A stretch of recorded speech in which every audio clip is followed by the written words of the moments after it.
has been through with the Maryland Black Chamber. He is now giving of his services. And we did our first Zoom this week, and I just saw how professional, how punctual, and how exact he is. And when you are talking about elevating your brand, you need somebody like this on your side. So everybody give it up for Eddie Egesi.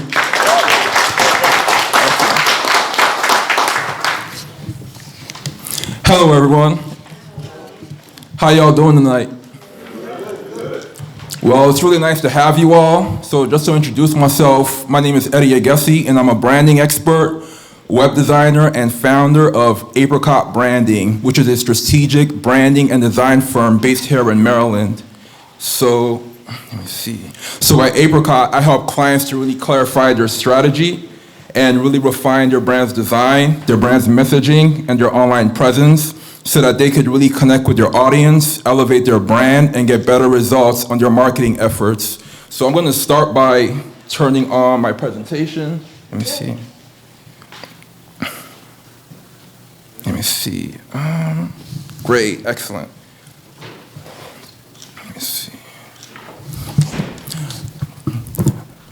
All right, so we live in a really complex world today, right? There's more competition than there has ever been in history. So as a small business owner, like many years ago, when you were looking to start a business, you only had to compete with like the other local businesses in your local community, right? But now with the internet, like customers, they're exposed to so many different options that are out there. So it could be hundreds, if not thousands, of other competitors who have similar offers, right? So this is a huge challenge for the small business owner, and it's also a huge challenge for the customer who has to really just make a better purchase decision, right? So in terms of how the business owner needs to really compete with other options in the marketplace, one mistake that a lot of them tend to make is that they jump right into marketing and sales and they completely disregard the power of branding and how that really helps them to shape their business going forward.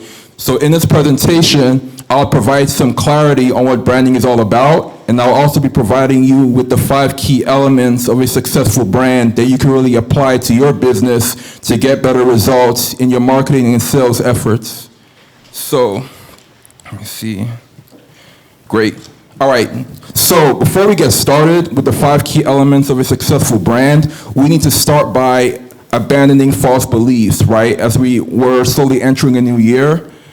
So the first false belief that a lot of people tend to have that stops them from achieving the level of success that they want is the fear of failure, right? So they might be thinking like, what if my brand fails, right? What if my brand fails? But the truth is, failure is only a season, because if you look at all successful brands, they all had failures down the way, right? They all had setbacks along the way. So the brands that win in the ending are the ones that kept going, right, regardless of the situation. So it's really important for you to have that mindset that would really drive your business forward. So the next false belief that a lot of people tend to have is, I need to have my products ready before I can launch, right? This tends to hold a lot of people back. But the truth is, you can launch your brand with 0 products available, and it happens every now and then, right? So you don't really need to have your products ready. All you just need is an audience that you can build, and then that way you would already have an audience of people that you can reach out to whenever you have a new product, a new offering, a new event. Right? So you don't really have to have your product ready. Like the earlier you get started, the better. And then the next false belief that a lot of people tend to have is that my brand has to offer everything to everyone. This is really expensive to do, and it's also very risky, especially as a small business owner, right? So you don't have to really feel like you gotta offer everything to everyone. And if you look at a lot of these successful brands today, they all started really small to a really well-defined target group, and then over time, they were able to expand into other areas. So for example, if you look at Airbnb, they first started off selling to people who were left out from sold out conferences. So they started off with people from sold out conferences, and then over time they were able to expand. If you look at Amazon, they first started off with only authors, and then over time they expanded into other areas, right? If you look at another brand like, let's say, Gymshark, right? They first started selling to only younger athletes between the ages of maybe late teens and like early 30s that like to work out and hit the gym. And then a lot of these people had girlfriends as well, and they were able to market to them as well and expand into other areas, right? So it's really important for you to have a really well-defined target group, and then over time, you can still expand into other areas if you want to. So the next false belief that a lot of people tend to have is that branding is only for million-dollar companies, right? So that's a huge false belief that tends to stop people from achieving their dreams. So you don't really have to be $1 million company, right? You can just be the local brand in your community, like that people know, like, and trust, right? So it all just depends on what's feasible for you and where you're looking to take your business. Another false belief that people tend to have is that branding is only for B2C companies.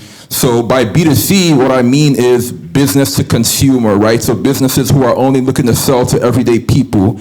But the truth is, branding is really valuable in both B2B and B2C. So whether you're trying to market to other businesses or whether you're trying to market to everyday people, it's really important for you to have a brand that people know, like, and trust, right?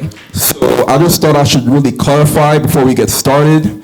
And then let's dive into the 5 key elements of a successful brand, right? So your brand is more of an internal thing. It's more of how your customers feel about you and the perception that they had in their hearts, right? So branding is what you do to really influence that perception and that feeling, right? So it's all about how people feel about you, and that leads me to my first key element of a successful brand, which is that it needs to have an emotional connection, right? That emotional connection is so crucial because most purchasing decisions, they're actually driven by emotion. So a lot of times we tend to believe that our decisions are all based on logical reasoning, but a lot of times it's based on emotions and subconscious feelings and associations that we have with a brand, right? So when building brands today, it's really important for you to have that emotional hook and that emotional appeal that customers yearn for. So one question that I would ask you all is, how do you want your brand to make people feel, right? How do you want your brand to make people feel? So it's not enough to just say you want them to feel good. So it's really important to be as detailed as possible. So not just making them feel good or making them feel happy. It's really important to be as detailed as we can at every single point of interaction, right? You know, when they read your copy, when they watch your videos, when they land on your website, every single point of interaction is always important to ask, how do you want people to feel when they watch this, when they see this, when they hear this, right? And it's really important for your brand to make them feel in ways that other people don't. And that's what really lies at the heart of successful businesses today, is that they have that emotional appeal that really drives preference for their offerings. So on to the next one. So customers are, like, one thing that we all have in common is that we have a story behind us, right? So your customers, just like you, they have a story, right? So they have certain goals that they're trying to achieve in life. They have certain aspirations that they're trying to achieve. And most importantly, they have certain problems that they're trying to overcome. So it's really, really crucial for your brand to really address these things and for you to really align your brand's messaging and your offering and your experiences with the problems, goals, and aspirations of your target audience, right? And that's how you really create that emotional connection, because you have a better understanding of who they are as individuals and you're able to connect with them at a higher level. So another way that you could really create an emotional connection with your audience is by aligning your brand with the values and beliefs of your target audience, right? So for hundreds of years, like, we've always had, like, certain beliefs that have united us as people.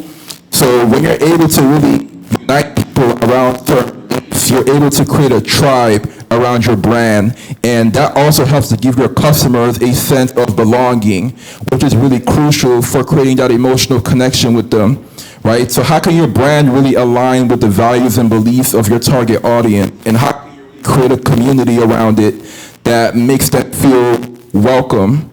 Because we all yearn for belonging. And another thing that customers really yearn for is emotional experiences, right? So your brand really needs to convey the emotional experience and the outcome that people receive when they become a customer, right? So similar to stories, right? Customers, they always need to have a happy ending, right? But they need to know, like, what is the happy ending that they're gonna get, when they become a customer. And it's really important that you're really conveying that, right, in a way that's clear and in a way that really pulls on their heartstrings, right? So these are 3 steps that you could take to really create an emotional connection with your audience.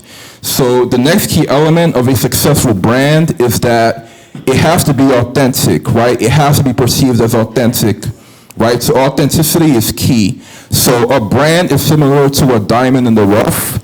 So it's about uncovering, like, what really makes your brand truly authentic, which is what I'm going to answer in this talk.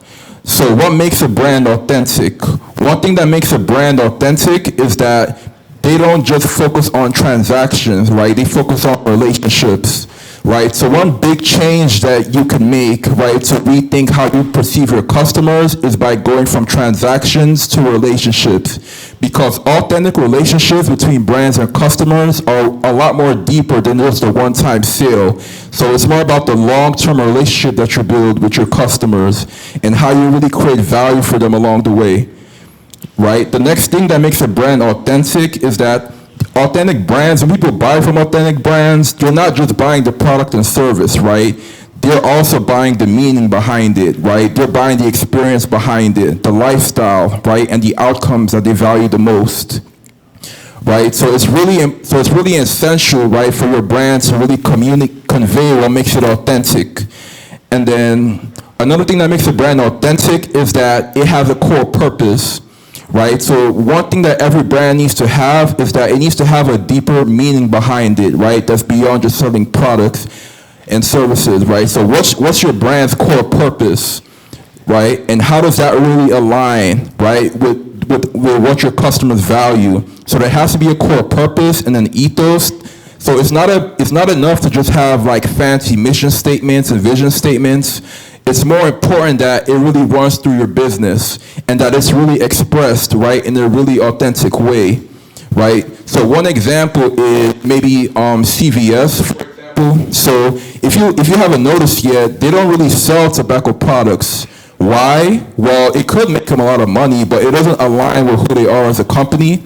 And so when you have a clear purpose behind your brand, it helps to really drive some of your decision making. It helps to determine who you're going to partner with, who you're going to hire, right? So these are things that really need to be addressed up front so that you can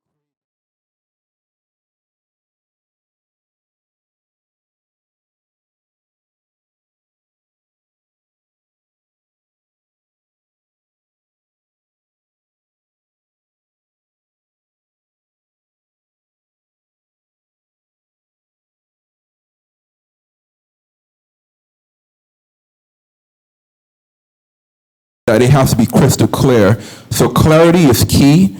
So do you have a crystal clear brand is what I would ask. So you might think that it's clear, but it might not be as clear as you think.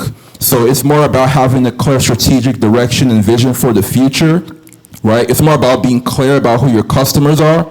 Because once you're clear about who they are, it becomes more easier to create better products, better offerings that are really tailored to them. And most importantly, are they clear about you, right? And the problem that your business solves for them, right? So it's really important to have a clear message and really use design to really express that message in a way that's clear, in a way that's effective, and in a way that really resonates.